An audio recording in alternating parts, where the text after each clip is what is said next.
우리 다시 한번 옆 사람들 축복해 주겠습니다. 메리 크리스마스. 참 좋은 날입니다. 메리 크리스마스입니다. 오늘은 제가 여러분들과 같은 눈높이로 말씀을 좀 전하고자 합니다. 여기 안 켜져 있어요. 아, 아,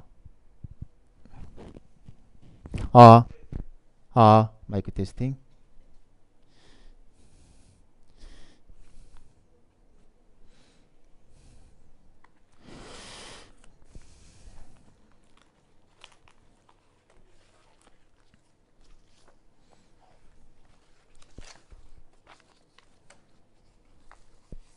예, 자리를 정돈합니다. 네.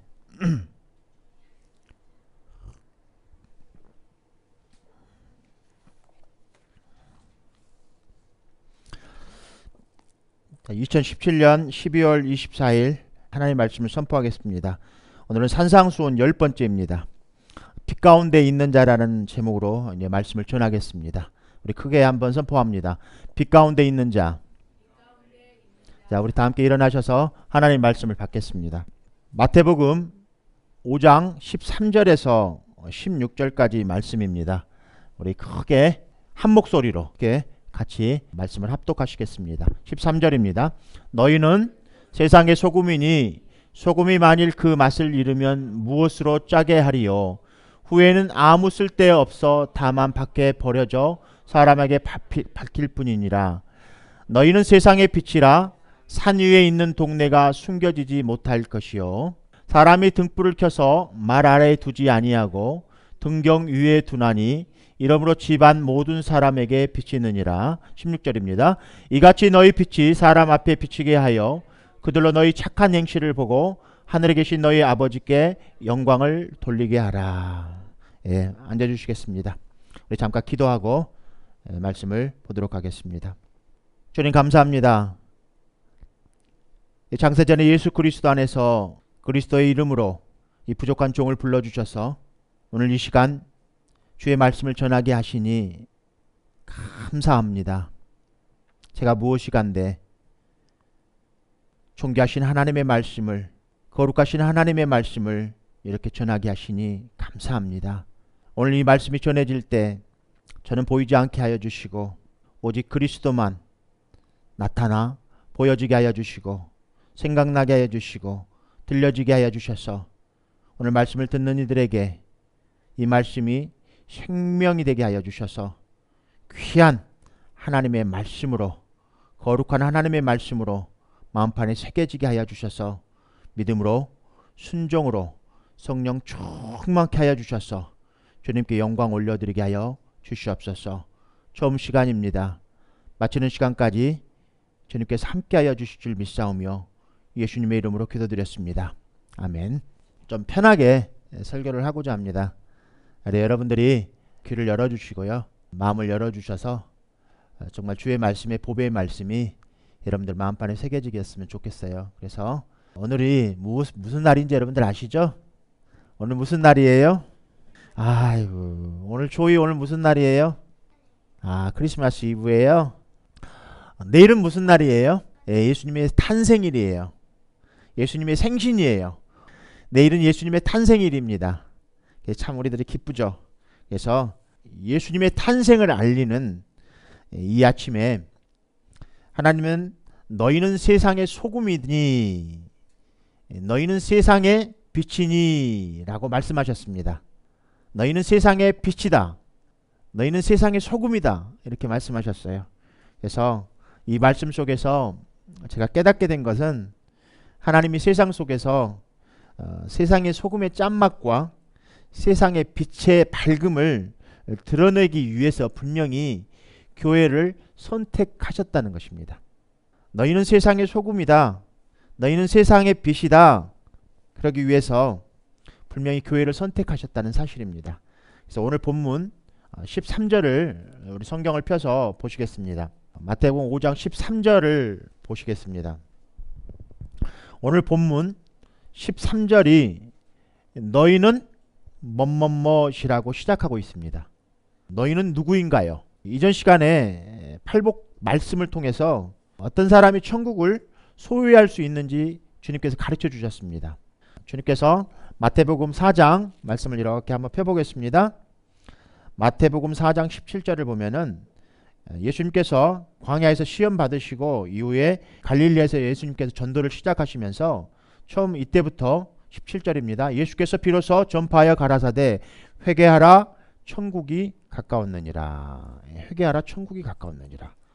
회개하라 천국이 가까웠느니라 라고 말씀하시면서 천국을 어떻게 소유할 수 있는지에서 주님께서 팔복의 말씀을 통해서 말씀해 주셨어요. 회개하라 천국이 가까웠느니라. 그러면 회개하고 천국에 대해서 가까웠으니까 회개하는 자들에게 천국이 어떻게 소유되는지에 대해서 오늘 마태복음 5장 3절에서부터 10절까지 심령이 가난한 자는 복이 있나니 천국이 저희 것이미요. 애통해하는 자, 온유한 자, 의에 줄이고 또 목마른 자, 긍휼히 여기는 자, 또 마음이 청결한 자, 화평하게 되는 자, 또 의를 위하여 박해를 받는 자는 복이 있나니 천국이 그들의 것임이니라 라고 말씀해 주십니다. 여기에서 너희는 뭐뭐뭐시니라 라고 말씀할 때 너희는 누구입니까? 너희는 누구입니까? 너희는 바로 천국을 소유한 자입니다. 그렇다면 예수님은 천국을 소유한 자에게 너희 중에라고 합니다. 너희 중에라고. 너희는 천국을 소유한 자들인데 너희 중에 천국을 소유한 자가 있다는 거예요. 다 천국을 소유한 게 아니라는 거 말이죠. 너희 중에 천국을 소유한 자가 있다는 거예요. 너희 중에 그래서 천국을 소유한 자가 누구인지에 대해서 확실히 말씀해 주시는 말씀이 있습니다. 누가복음 14장 33절입니다. 누가복음 14장 33절 우리 같이 한번 크게 한번 읽어볼까요? 누가복음 14장 33절입니다. 이와 같이 너희 중에 누구든지 자기의 모든 소유를 버리지 아니하면 능히 내 제자가 되지 못하리라 라고 말씀하고 있어요. 첫 번째 회개하라 천국이 가까웠느니라. 회개한 자가 천국이 가까웠다는 거예요. 회개한 자는 심령이 가난한 자는 저희 것임이라고 천국을 소유할 수 있는 방법에 대해서 주님께서 말씀해 주세요. 다 내적인 이야기를 하고 있는 거예요. 우리 마음에 예수님을 어떻게 영접할 수 있는가를 마음이 가난한 자는 천국이 저희 것임이니라. 애통하는 자, 온유한 자, 의에 줄이고 목마른 자, 긍휼한 자, 그다음 마음이 청결한 자, 화평하게 되는 자, 그다음에 의를 위하여 박해를 받는 자는 천국이 저들의 것임이니라고 말씀하고 계시면서 너희란 누구인가 말하는 너희란 누구인가. 너희란 천국을 소유한 자들이죠. 천국을 소유한 자들이 어떤 자들인가? 누가복음 14장 33절에는 너희 중에 누구든지 자기의 모든 소유를 버리지 아니하면 능히 내 제자가 되지 못하리라 라고 주님께서 말씀하고 계세요. 천국을 소유한 너희는 교회입니다. 그리고 이 본문 말씀에서 제자입니다. 교회는 제자입니다. 너희 중에 누구든지 자기 모든 소유를 버리지 아니하면 내 제자가 되지 못하리라 말하고 있는 거예요. 소유를 버린 자만이 예수님의 제자가 될 수 있는 거예요. 말씀을 이어갑니다. 계시록 10장 10절 말씀을 보도록 하겠습니다. 요한계시록 10장 10절을 말씀을 보면은 제가 말씀을 봉독해 드리겠습니다. 내가 천사의 손에서 작은 두루마리를 갖다 먹어버리니 내 입에는 꿀같이 타나 먹은 후에 내 배에는 쓰게 되니라. 우리 크게 한번 읽어볼까요? 우리 크게 한번 같이 다 합독합니다. 내가 작은 두루마리를 갖다 먹어버리니 내 입에는 꿀같이 타나 먹은 후에 내 배에서는 쓰게 되더라. 여러분들 구약 성경에서는 성경이 이렇게 만들어지지 않았죠. 어떻게 되어 있었을까요? 이렇게 두루마리로 이렇게 되어 있었죠. 말아가지고 자 여기서 지금 하늘에서 인을 받은 천사가 이 땅에 인을 선포하는데 그 인이 뭐냐면 하나님의 말씀이에요. 구원입니다. 복음입니다. 이것을 천사가 선포하니까 이 인을 두루마리를 받아 먹어버린 사람이 있었습니다. 그런 누구입니까? 요한입니다. 요한이 이 두루마리를 받아 먹어버립니다. 근데 이 받아 먹은 두루마리를 복음의 말씀을 받아 먹어버리는데 이 말씀을 받아 먹고 나서 다른 사람들에게 복음을 전합니다. 11장에 요한계시록 11장에 보면은 두 증인에게 이 두루마리를 받아먹은 것을 예언한다라고 말씀이 나와 있는데 복음을 전파하는 것이죠. 두 증인은 모든 구원받은 사람들을 말하고 있는 거죠. 상징적인 것이죠. 오늘 지금 천국을 소유한 교회 제자들은 소유를 버리는 자들이고 또 말씀을 받아 먹은 자들이에요. 그리고 세 번째입니다. 예수께서 요한복음 8장 12절입니다. 같이 읽겠습니다. 예수께서 또 말씀하여 이르시되 나는 세상의 빛이니 나를 따르는 자는 어둠에 다니지 아니하고 생명의 빛을 얻으리라. 이렇게 말씀하고 계세요. 많은 사람들이 어떻게 이렇게 할 수 있냐? 회개하고 천국이 가까웠느니라 주님 말씀하실 때 회개한 자들은 애통하는 자, 또 의를 위하여 박해를 받는 자들은 천국이 저희 것임이라고 팔복음 말씀을 통해서 말씀해 주셨어요.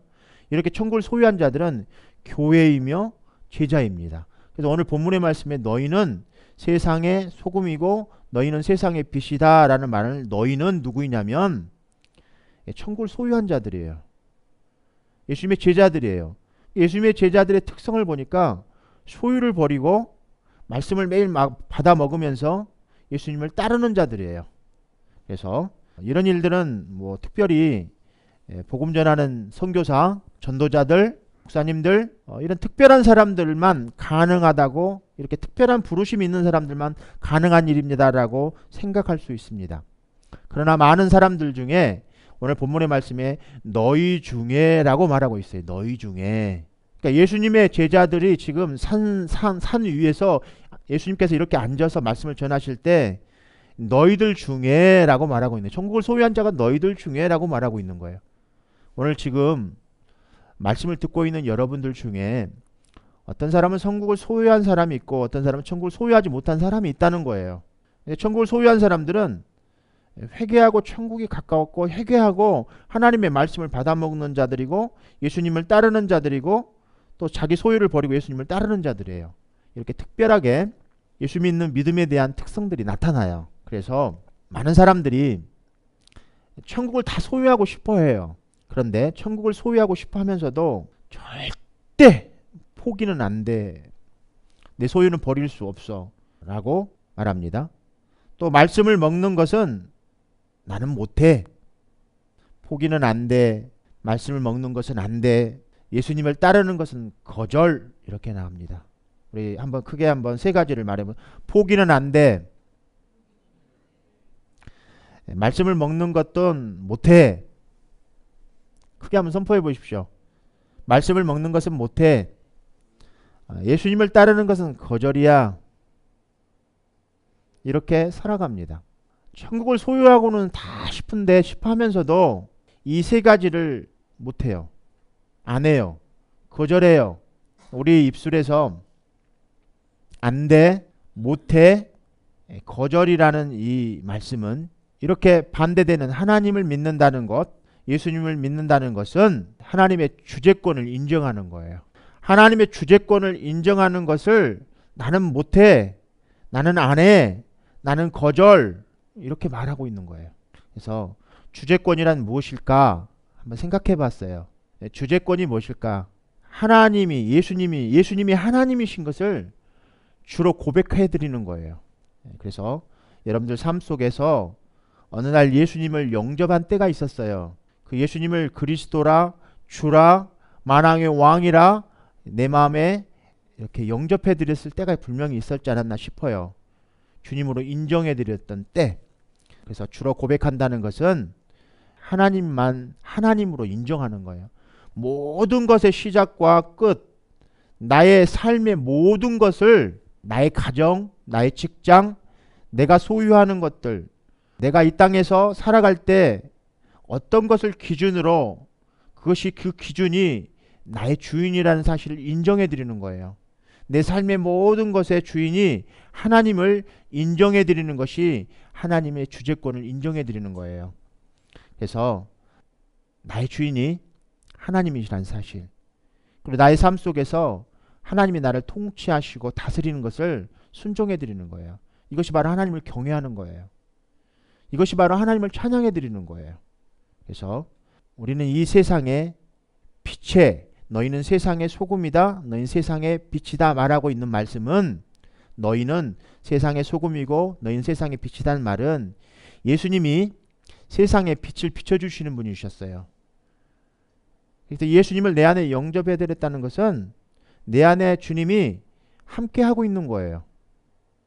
따로 세퍼레이트 돼서 밖에서 예수님이 계시는 게 아니라 항상 밖에서 예수님을 만나는 게 아니라 내 안에 예수님이 계시는 거예요. 그렇기 때문에 우리는 예수님이 세상의 빛이기 때문에 그 빛이신 예수님이 내 안에 영접해드렸을 때 모든 것의 주재권을 인정해드렸을 때 내가 너희는 세상의 빛이다 라고 말하고 있는 거예요. 너희는 세상의 소금이다 말하고 있는 거예요. 그래서 교회는 이 빛, 천국을 소유한 자들입니다. 그래서 이 빛 가운데 있는 자는 이 땅의 모든 소유를 내 것이라 주장하지 않습니다. 그리고 하나님의 말씀을 먹는 자이고 주님의 말씀에 따라서 주님을 따르는 자들입니다. 내 소유가 내 것이 아니라고 포기는 안 돼가 아니라 이 소유는 주님의 것입니다. 그리고 매일 말씀을 먹는 자들입니다. 말씀을 못 먹어 안 돼 라고 말하는 게 아니라 매일 말씀을 먹는 자들입니다. 예수님을 따르는 것을 매일 거절했던 삶을 예수님을 따르는 거절이 예스 아멘으로 주님 앞에 올려드리는 것입니다. 그래서 할렐루야 아멘 이렇게 찬양하는 것은 내가 하나님의 말씀을 먹겠습니다. 나는 예수님을 따르겠습니다. 내 소유의 모든 것들을 내 생명까지도 내 모든 것들을 주님 것이라고 인정해 드리는 거예요. 이것이 바로 주님의 주재권입니다. 그래서 교회는 세상의 소금이고 세상을 밝히는 빛입니다. 어떻게 그렇게 할 수 있느냐고 이렇게 질문해 볼 수 있죠. 욥의 고백입니다. 욥기 1장 21절에 욥은 이렇게 고백했습니다. 내가 모태에서 알몸으로 나왔사온즉 또한 알몸이 그리로 돌아갈지라 주신 이도 여호와시여 거두신 이도 여호와시니 여호와의 이름이 찬송을 받을지어다 이렇게 말씀하고 계세요. 욥은 자기 가진 모든 소유를 잃어버렸어요. 자녀까지 다 잃어버리고 자기가 이루는 모든 소유를 잃어버렸음에도 불구하고 무릎 꿇어 하나님 앞에 기도합니다. 하나님을 찬양해요. 여러분들 그렇게 하실 수 있습니까? 여러분들 가지고 있는 생명을 잃어버리고 여러분들의 자녀를 잃어버리고 여러분들이 가지고 있는 모든 소유를 다 잃어버리셨는데도 불구하고 하나님 앞에 불평하지 않고 하나님 앞에 딱 무릎 꿇고 앉아서 하나님 감사합니다. 찬양합니다. 이렇게 고백해 드릴 수 있을까요? 욥은 그랬다는 거예요. 그 이유가 무엇이었냐면 주신 이도 여호와시요 가져가시는 이도 여호와시라는 거예요. 주님의 것이라는 거예요. 주님의 것이기 때문에 내가 이거 잃어도 아깝지 않는 거예요. 주님의 것이니까. 주님 것이니까 주님이 거둬가시는 거예요. 그러니까 욥은 불평이 없었어요. 욥은 감사했어요. 그럼에도 불구하고. 그래서 여러분들 오늘 이 욥의 고백이 여러분의 고백이 되기를 다시 한번 주님의 이름으로 축원합니다.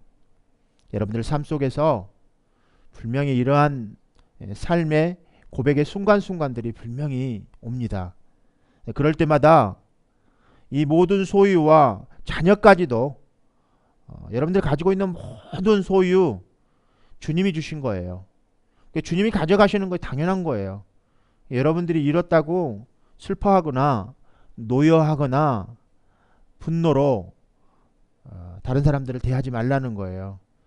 예를 들어서 사기를 쳐서 누가 내 소유를 사기를 당했다 할지라도 그 소유는 하나님의 것이에요. 그러니까 내 그 소유가 사기당해도 내 기물을 파손하고 내 가정의 모든 것들을 가져갔다 할지라도 원망하거나 그들을 박해하거나 용서하지 못할 이유가 하나도 없다는 거예요.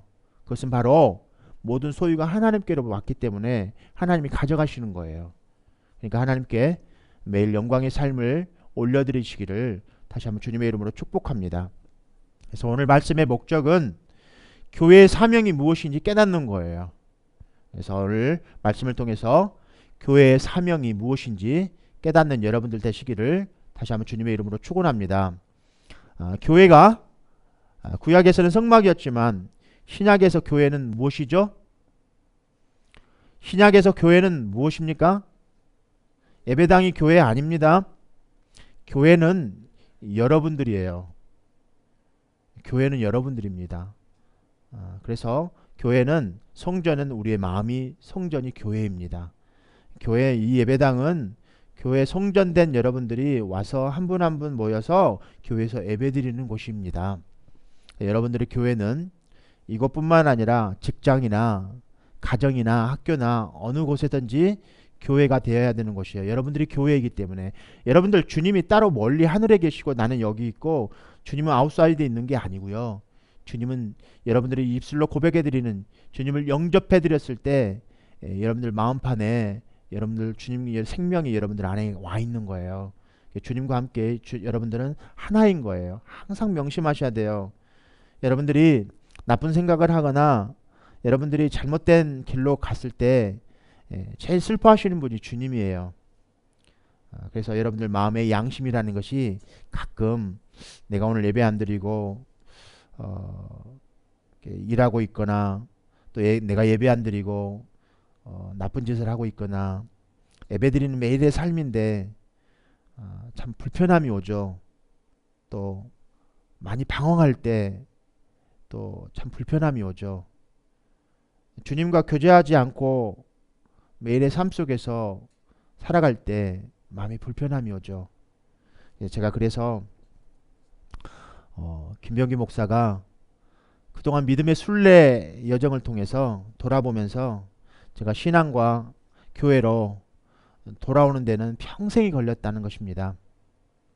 그래서 그걸 좀 간증을 좀 하고자 해요. 그래서 좀 위로가 되고 여러분들이 여러분들 삶 속에서 큰 힘이 되었으면 좋겠어요.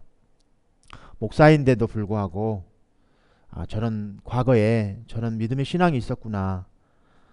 그래서 큰 위로가 되시기를 다시 한번 주님의 이름으로 축원합니다. 그렇다고 해서 제가 더 신앙으로 돌아온 긴 여정의 시간들을 다 감히 꺼내지는 않겠습니다. 아마 365일 아마 일주일은 해야 오늘 말씀을 통해서 이 한 가지만 다루려고 해요. 교회. 크게 한번 선포해 봅니다. 교회. 나죠? 저 자신을 좀 이야기해 보려고 그래요. 첫 번째, 교회의 유선입니다. 따라서 해볼까요? 위선. 교회의 유선. 위선이 영어로 뭐죠? 예언아, 유선이 영어로 뭐죠? 위선. 몰라요? 위선. 젊은 시절 제 신앙의 여정을 이렇게 돌아보니까 제가 교회를 등지게 하는 데는 큰 장벽이 있었더라고요. 그것이 첫째로 교회의 유선이었습니다. 다른 사람들의 유선도 있었고 저 자신의 유선을 말하고 있는 거예요. 그것을 좀 나누려고 해요. 무신론자, 철학자 프리디 니체는 사람들에게 이런 질문을 받았다고 해요. 무신론자입니다. 근데 그는 철학자였어요. 니체예요. 니체. 왜 그리스도인들을 그토록 부정적으로 보느냐는 질문을 받았다고 해요. 니체는 그리스도인들을 굉장히 부정적으로 봤대요. 그래서 그는 이렇게 대답했다고 합니다. 그들이 눈꼽만치라도 구원받은 사람들처럼 보인다면 나는 그들의 구원을 믿을 것이다 라고 니체가 말했다고 해요. 20년 전 김 목사는 오랜 동안 교회를 방황했었습니다. 교회에 그 어느 누구보다도 말씀과 기도 또 전도 봉사에 열심이었습니다. 그런데 그리스도인들이 일요일 아침이면 좋은 옷을 차려입고 교회에서 웃고 또 쉐어하고 즐기고 그렇지만 겉모습은 그런 정말 천사와 같은 모습을 하고 있었지만 속마음은 정말 그 유선을 모습을 숨기고 그런 것들을 보면서 굉장히 반감이 들었었습니다.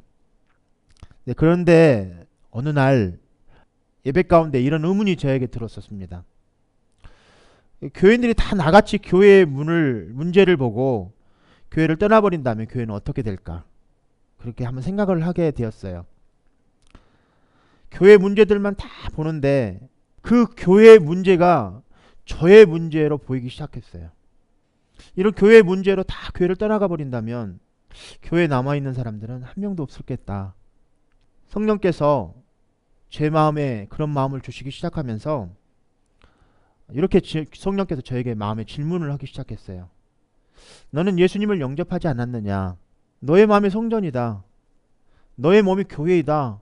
이게 계속 성령께서 저희 자신에게 이렇게 말씀해 주시는 거예요. 그래 다른 사람의 그로부터 다른 사람의 영성의 문제보다는 제 자신의 영성의 문제에 집중하기 시작했어요. 교회 안의 유선을 최종적으로 판단하실 분은 하나님이시구나 라는 결론을 짓게 되면서 그런 판단을 하나님 손에 맡기기로 했습니다. 그냥 마음의 여유로움이 생기기 시작하면서 너그러워지기 시작하더라고요. 그래서 다른 사람의 용서가 되고 저 자신의 용서가 되기 시작했습니다. 가정을 제가 이렇게 보면서 목사인데도 불구하고 또 집사였을 때도 전도사였을 때도 저는 완전한 배우자는 아니었어요. 또 아이들 보면 완전한 부모도 아니었던 것 같아요.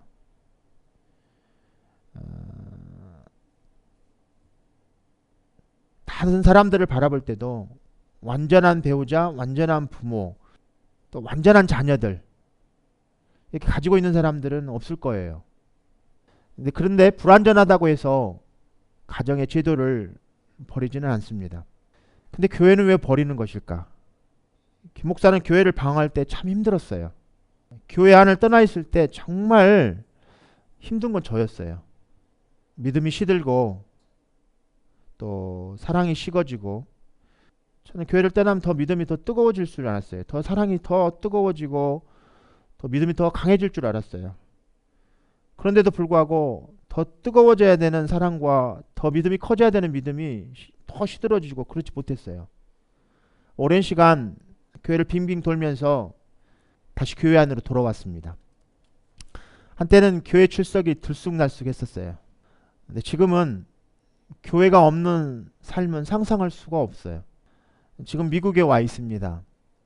단 하루라도 예배를 빠지면 허전하고 기도하지 않으면 허전합니다. 그래서 다른 사람들을 생각하게 되었어요.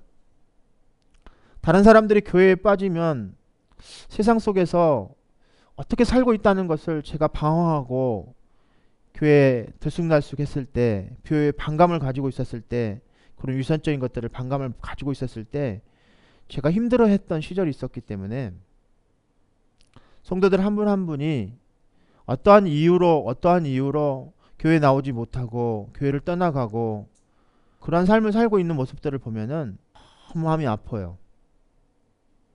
왜냐하면 제일 힘든 건 그 당사자이기 때문에 그래요. 제가 힘들어 봤기 때문에 알아요. 세상에 나갈 수도 없어요. 세상 사람들과 어울릴 수도 없어요. 그런다고 교회 나가지도 않아요. 말씀이 들려오면 교회 십자가를 바라보면 두려워요. 이런 삶을 한때 살았었기 때문에 지금은 매일매일 밤이면 사모님과 함께 나와서 예배당에서 매일 예배를 드려요. 누가 있든 없든 상관이 없어요. 사람이 많고 적음이 문제가 안 돼요. 내가 교회이기 때문에. 교회는 기도하는 곳이에요. 교회는 예배드리는 곳이에요. 그러니까 이 교회가 세상 속에서 세상의 즐거움으로 살아가고 있는 자기 자신을 발견하지 못하면 자기가 죽어가고 있다는 사실조차도 그것을 구별하지 못하고 깨닫지 못하고 살아가고 있다면 세상 속에서 세상 사람들과 똑같이 교회가 그 속에서 무슨 재미를 느낄 수 있겠어요? 교회는 세상 속에 들어가면 흙탕물에 튀기는 거예요. 교회는 세상 속에 나가면 더러운 곳에 먼지 구덩이 속에서 그곳에 있게 되는 거예요. 교회는 거룩한 거예요. 교회는 그 거룩한 곳이 세상 속에 들어갈 수가 없어요. 교회는 어두움과는 친해질 수가 없어요. 그런데 이 교회가 세상 속에서 그 어둠과 친해지려고 발버둥을 쳐요. 세상 것을 좋아하고 세상의 유행을 좋아하고 세상 사람들이 좋아하는 것을 더 좋아한다는 거예요. 김 목사는 오늘 하나님과 여러분 앞에 고백합니다. 그동안 내가 왜 교회를 오랜 동안 다니면서 나의 모습이 어떠했을까? 굉장히 구경꾼이었다는 거예요. 구경꾼. 그런데 언제 구경꾼에서 참여자로 바뀌었을까? 나는 왜 교회에 대한 태도를 바꿨을까? 한번 생각해 보게 되었어요. 그 시간이 지날수록 하나님께서 말씀을 통하여 성령 충만케 하셔서 교회에서 무엇을 보아야 하는지를 깨닫고 믿음으로 순종하게 하였습니다. 그래서 김 목사는 교회를 대할 때 이 세 가지를 한번 생각해 봤습니다. 첫 번째는 말씀을 통하여서 하나님의 나라를 올려보게 했어요. 하나님은 볼 수가 없잖아요. 근데 매일 보고 싶어요. 한 번만 만나주고 볼 수만 있다면 내가 절실하게 믿을 수 있을 텐데, 첫 번째, 말씀을 통해서 하나님을 보게 되었어요. 그래서 말씀을 통해서 하나님 나라를 올려다 보게 되었습니다. 두 번째예요. 말씀을 통해서 그리스도 안을 항상 들여다봤어요. 말씀에서는 그리스도는, 예수님은 어떠하셨을까? 이러한 상황이라면 말씀을 통해서 예수님은 뭐라고 말씀하셨을까? 내가 이러한 상황 가운데 있는데 예수님의 마음은 어떻을까? 그러면 예수님의 성품은 어떨까? 한번 항상 말씀을 통해서 예수님 안을 들여다보기 시작했습니다. 세 번째는 성령께서 어느 날 저에게 감동과 감화를 주시면서 교회와 가정 그리고 세상 주의를 돌아보게 했습니다. 말씀을 통해서 하나님 나라를 올려다보게 하시고, 말씀을 통해서 그리스도 안을 통해서 나 자신을 보게 했습니다. 그리고 세 번째, 성령을 통해서 교회와 가정과 세상 밖에 있는 사람들을 보게 하셨어요.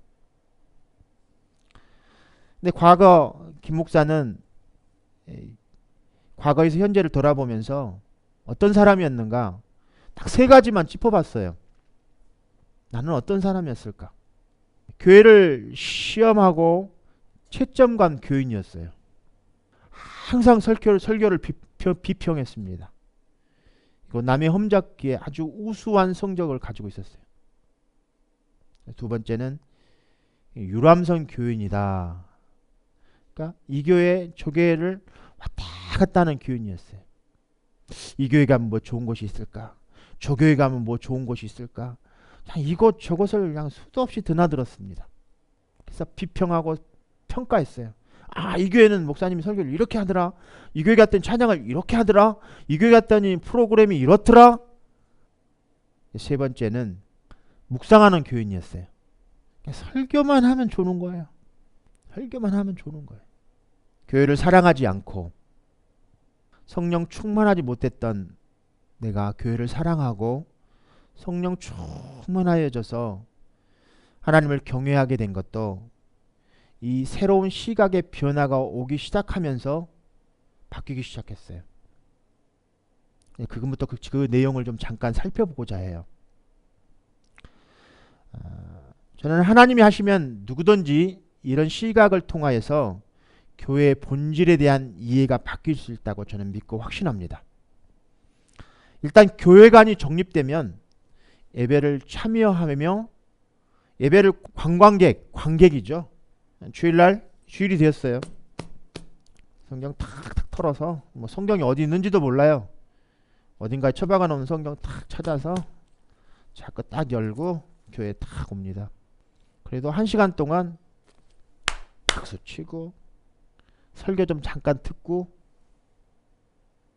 헌금도 조금 하고 돌아갑니다. 1시간 설교를 듣고 10의 1조를 헌금한다는 것은 굉장히 아까울 것 같아요. 제가 그랬으니까. 일주일에 4번의 설교를 듣습니다. 총 4시간을 소비합니다. 그런데 여러분들 하루 1시간 페이가 어떻게 됩니까? 뭐 10불에서 뭐 15불, 20불, 30불 뭐 이렇겠죠. 1시간을 수고해도 기껏 10불이란 페이밖에는 벌지를 못해요. 우리 지수 한 시간에 얼마 벌어요? 우리 경영이는 1시간에 얼마 법니까? maybe 한 10불, 15불 벌겠죠? 우리 충만이도 뭐 그 정도 벌겠죠? 우리 예언이는 얼마 벌어요? 예언이는 얼마 벌어요? maybe 그 정도 벌죠? 뭐 여기 뻔하죠? 10불에서 15불. 그럼 돈 안 버는 우리 집사님은 어떻습니까? 우리 사모님은 얼마씩 벌어요? 네, 우리 사모님은 공짜로 머리 해주는 거지 뭐 허다니까. 한번 곰곰이 생각해 봤어요. 한 주간 내내 1시간을 일해도 10불을 벌고 10시간을 일해서 100불을 법니다. 일주일에 5일을 일하면 아마 500불 정도를 버는 것 같아요. 거기서 50불을 헌금한다는 것은 굉장히 아까울 것 같아요. 그러니까 교회 예배가 재미가 없는 거예요. 우리는 관객이니까. 곰곰이 생각을 해봤어요. 제가 한 주간 유튜브에 목사님들 설교를 보통 10편은 설교를 듣습니다. 기본적으로 10편을 들어요. 똑같은 설교를 10편을 듣습니다. 아, 이 설교를 이렇게도 설교를 하시는구나. 그리고 유튜브로 화면을 봅니다. 성도들의 반응이 어떠는가 이렇게 한번 봅니다. 목사님이 앞에서 재밌게 해주면 박수 대장을 하고 배꼽이 빠질 때까지 웃습니다. 또 눈물도 나게 합니다. 박수 쳐주고 배꼽 빠지게 기쁘게 해주고 눈물도 빼주니까 그마치의 값어치는 생겼죠. 자, 성도는 관객이에요. 목사님은 무대 주연입니다. 그러니까 목사님이 앞에서 찬양도 잘해야 되고 말도 잘해야 되고 1시간 동안 여하튼 10의 1조를 잘 내게 역시 잘해줘야 됩니다. 뭔가 스페셜해야만 합니다. 여러분 그렇죠? 여러분 스페셜한 교회 가서 스페셜한 예배 드리면 여러분들 즐겁잖아요. 즐거움을 줘야 되는 거죠. 근데 뭔가 바뀌지 않았나 싶습니다. 교회는 관객이 하나님이셔야만 합니다. 여러분들은 주연이 누구여야 될까요? 주연이. 예배 프로그램을 담당하는 자들, 악기를 치고 설교를 하고 찬양을 하고 봉사하는 자들은 뒤에서 숨은 그림자들처럼 보조 장치에 불과합니다. 그래서 하나님이 예배의 관객이어야만 해요. 우리는 주인공이 아니에요.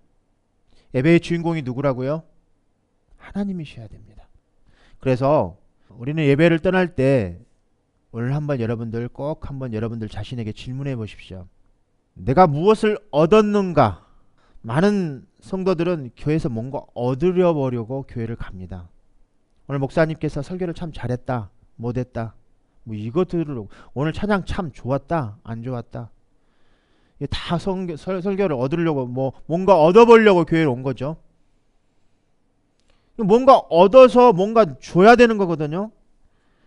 근데 얻은 것보다 준 것이 얻은 것에 비해서 주려고 할 때 얻은 것이 부족하면 주는 것이 아깝죠. 우리는 예배의 관객이 아닙니다. 그래서 여러분들 예배를 딱 드리시고 오늘 나가시면서 여러분들 자신에게 질문해 보십시오.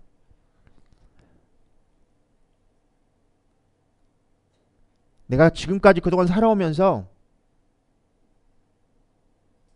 관객과 참여자는 다릅니다. 관객은 오늘 설교 참 잘 들었다, 오늘 찬양 참 좋았다 이러는 게 아니고요. 참여자들이에요. 예배는. 왜?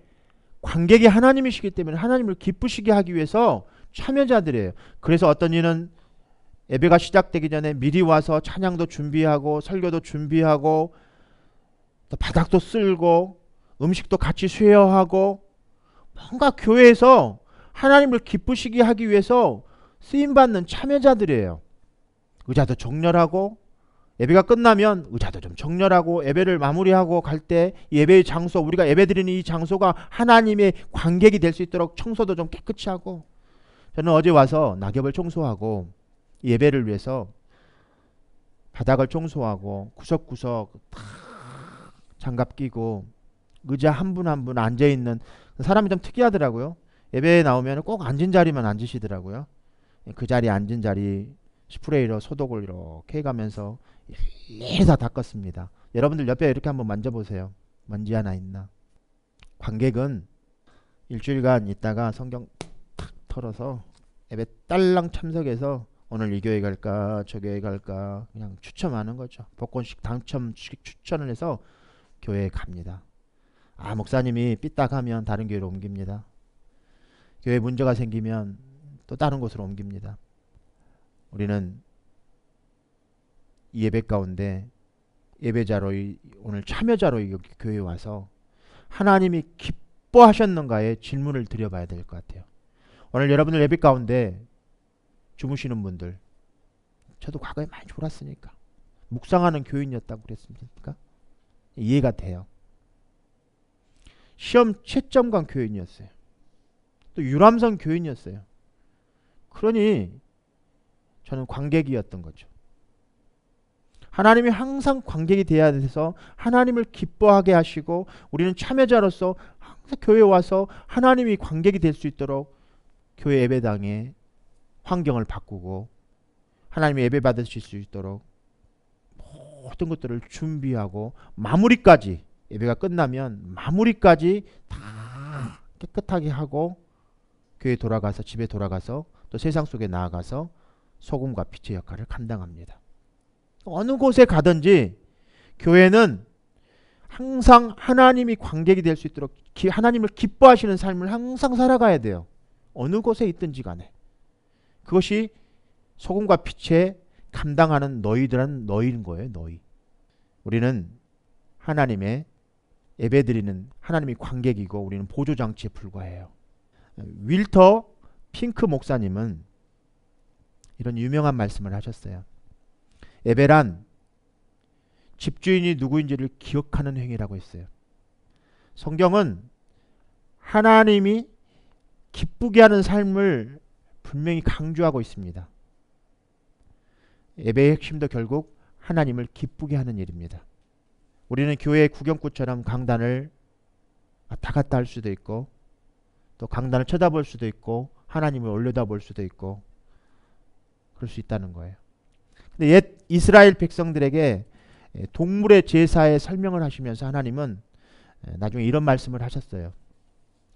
시편 50편 7절에서 14절 말씀입니다. 우리 크게 같이 제가 8절부터 10절까지만 이렇게 말씀을 띄워놨는데 제가 7절 읽어드리겠습니다.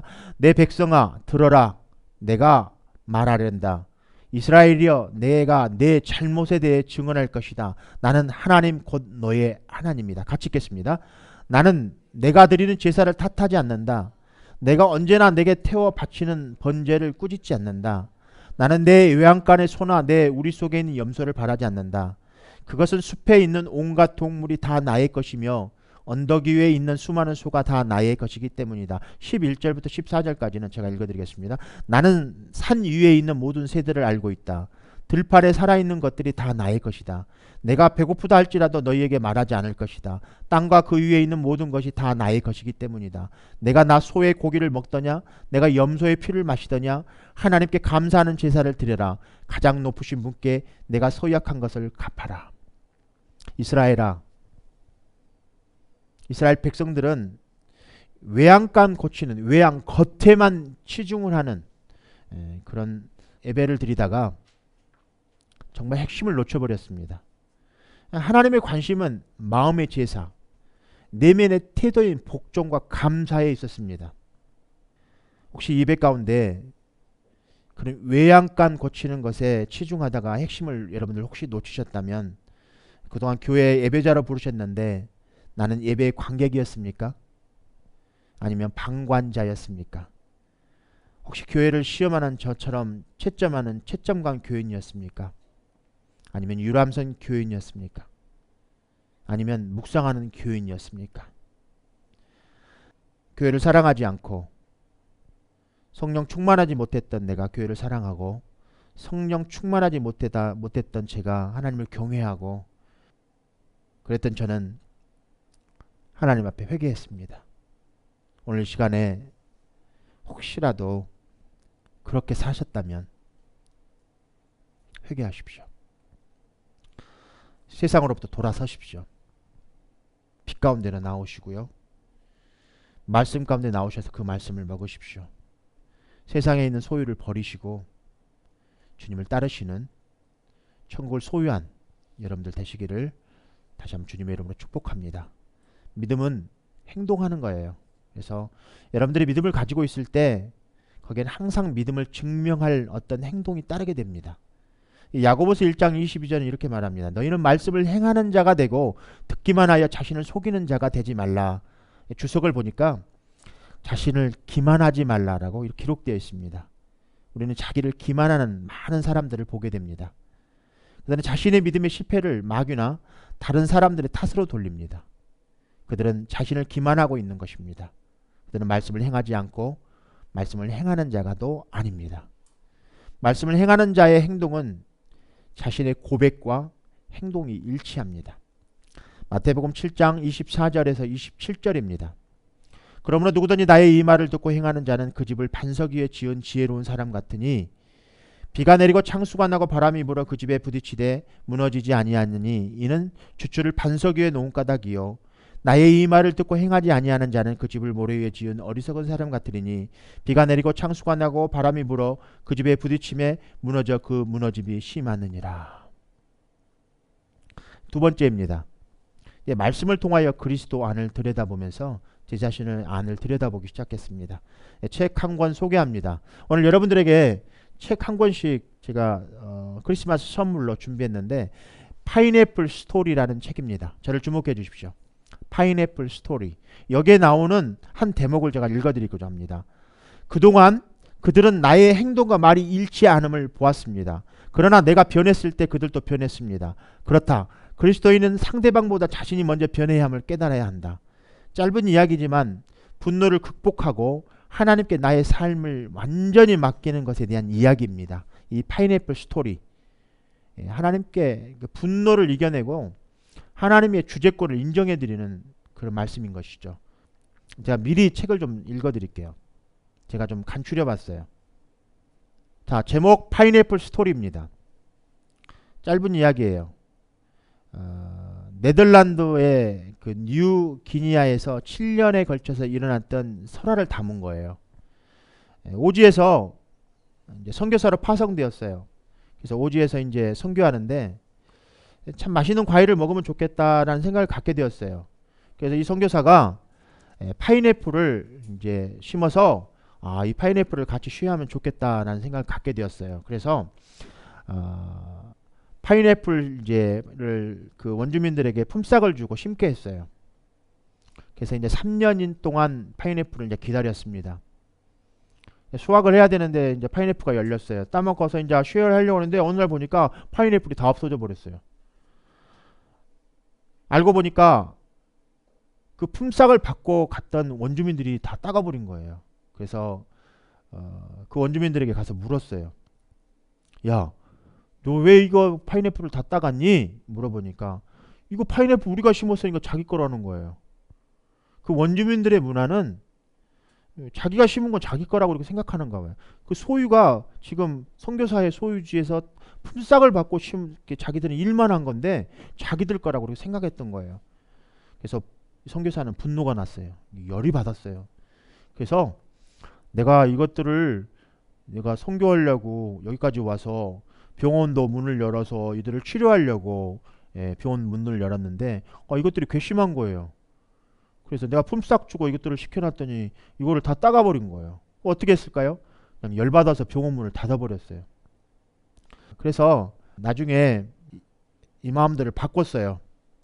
그래서 다시 내가 너희들에게 이 밭을 다 줄 테니까 또 그렇게 흥정을 했어요. 그래서 또 파인애플을 심게 했습니다. 그런데 또 역시 또 파인애플을 따가는 거예요. 또 다시 자기가 좋은 그 나이프 칼을 또 그 원주민들에게 주는 거예요. 그런데도 불구하고 또 따가는 거예요. 근데 어느 날 이 선교사가 말씀을 통하여서 성령을 통하여서 깨닫게 되었어요. 그렇구나. 이 밭의 소유는 원래 내 것이 아니었구나. 이 밭의 소유는 하나님의 것이었구나. 하나님 그런 마음을 주셨어요.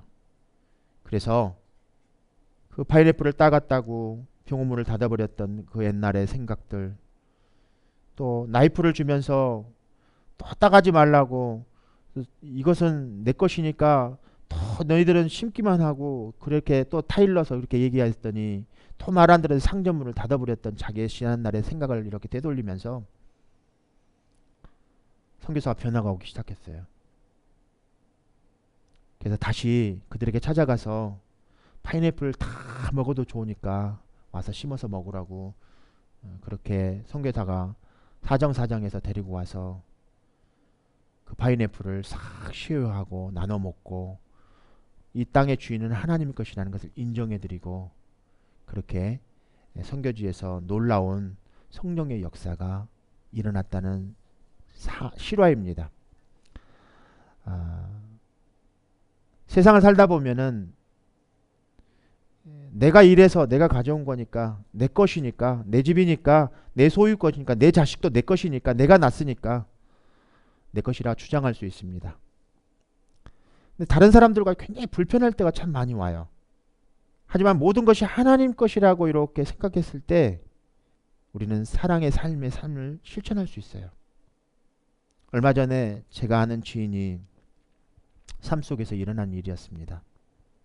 이웃들과 많은 것들을 쉐어하면서 관계를 갖고 있는 것을 속에서 전혀 불평과 불협 화음이 일어나지 않는 원망도 분노도 그런 것이 없더라고요. 관계 속에서. 그러면서 제가 유심히 그분의 삶을 이렇게 들여다보면서 하나 깨닫게 된 사실이 무엇이었냐면 사람들과의 이해관계였습니다. 이것이 하나님 것이라는 것을 인정해드리고 하나님의 주권을 인정해드리는 모든 그리스도에 믿는 사람들은 삶이 왜 일치하지 않을까라는 생각을 가져보면서 사람들과의 관계 속에서 이해를 하기 때문에 자꾸 이해관계 속에서 사람들을 만나기 때문에 계산하고 계산해보는 거예요. 계산기를 두드리는 거예요. 자꾸 그런 계산하고 이해관계 속에서 사람들과의 관계가 장벽이 생기는구나라는 것을 깨닫게 되었습니다. 혹시 우리도 하나님과의 관계 속에서 혹시 우리의 이해관계 때문에 하나님과 관계를 하지 못하고 있는 것들이 그것이 돈이라면 또 그것이 또 욕심이라면 그것이 또 세상 것이라면 분명히 하나님 나라는 우리 안에 임할 수가 없는 거예요. 또 우리가 하나님 나라가 우리 안에 천국이 임해서 그 천국이 세상 속으로 빛과 너희는 소금이니 빛이니라고 말씀하신 그 말씀 속에서 세상 속으로 흘러가지 못하는 거예요. 이해관계. 그렇구나. 오늘 지금 파인애플 이 스토리의 선교사는 하나님과의 이해관계가 완전히 그 주재권을 하나님께로 올려드렸을 때 자기 것은 없는 거예요. 하나님 것이니까. 그러니까 그것을 선교사들이 그 선교지에서 원주민들과 쉐어할 때 선교지에 부흥이 일어났습니다. 오늘 우리들도 우리들 삶 속에서 우리들의 가정과 이 교회가 하나님과의 그 주재권에 대한 이해관계가 하나님 것이라고 이렇게 모든 것을 인정해 드렸을 때 하나님과 이해관계는 담력이 허물어질 것이고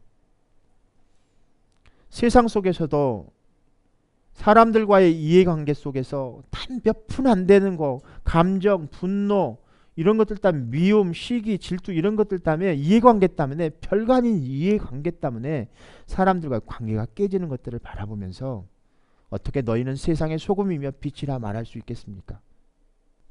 믿음이란 이렇게 하나님께 나의 삶을 온전히 맡기는 것입니다. 오늘 이 파인애플 밭에 과연 무엇이 심겨져 있는가? 그리스도입니다. 나는 그리스도 안에 있습니다. 이렇게 말할 수 있어야 됩니다.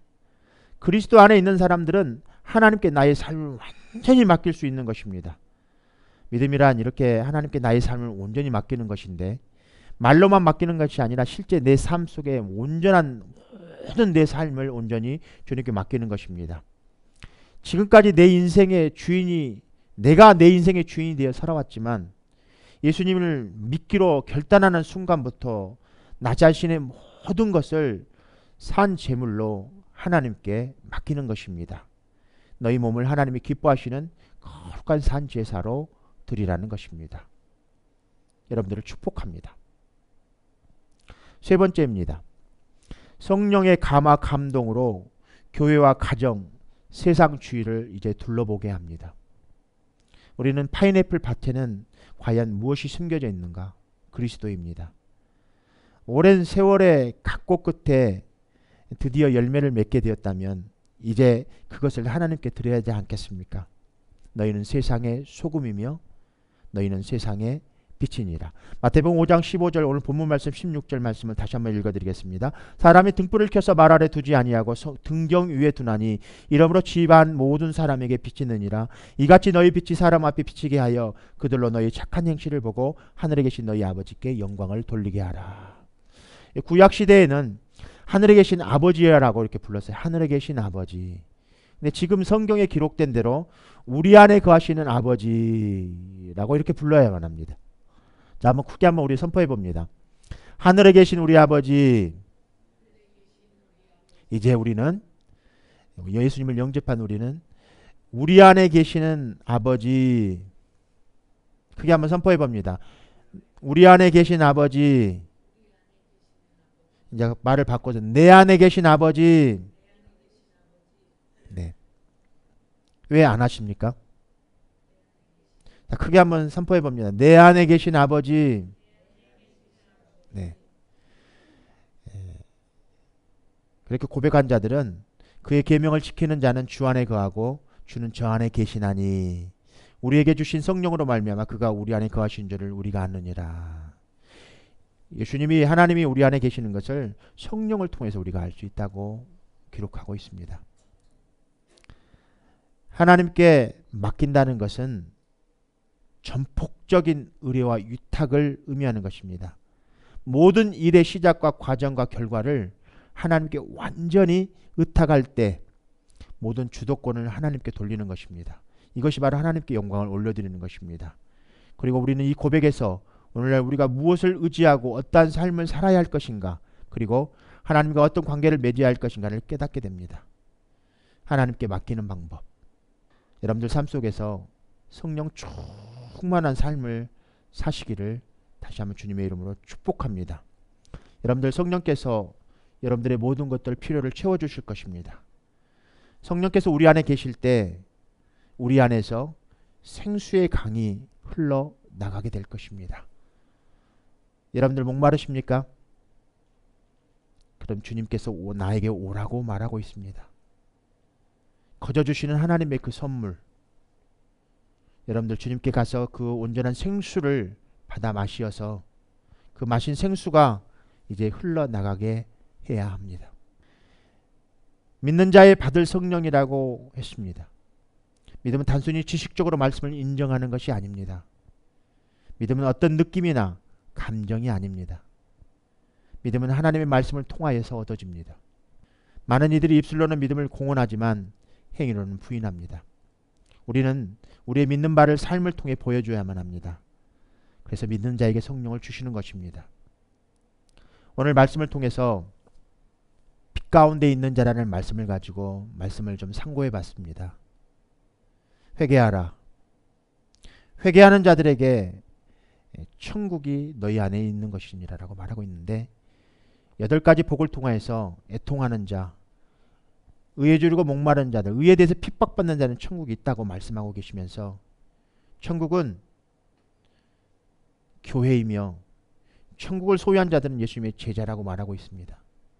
천국을 소유하고 예수님의 제자들은 가지고 있는 소유를 내 것이라 주장하지 않습니다. 하나님의 것이니까. 그리고 매일 말씀을 먹는 자들입니다. 그리고 주님을 따르는 자들입니다. 이 말씀을 통해서 교회가 이 땅에서 빛 가운데 있는 자란 말씀입니다. 그렇다면 빛 가운데 있는 자들은 이 3가지 말씀을 우리는 명심해야 합니다. 말씀을 통해서 하나님을 바라봐야만 합니다. 그리고 말씀에서 그리스도 안을 들여다봐야 됩니다.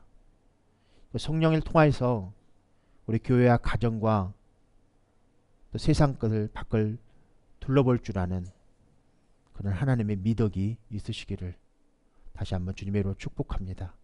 그리고 여러분들 삶 속에서 성령 충만한 삶을 이제 교회의 참여자로서 주님께 영광 올려드리시기를 다시 한번 주님의 이름으로 축복합니다. 다시 한번 주님께 영광의 박수 올려드립니다.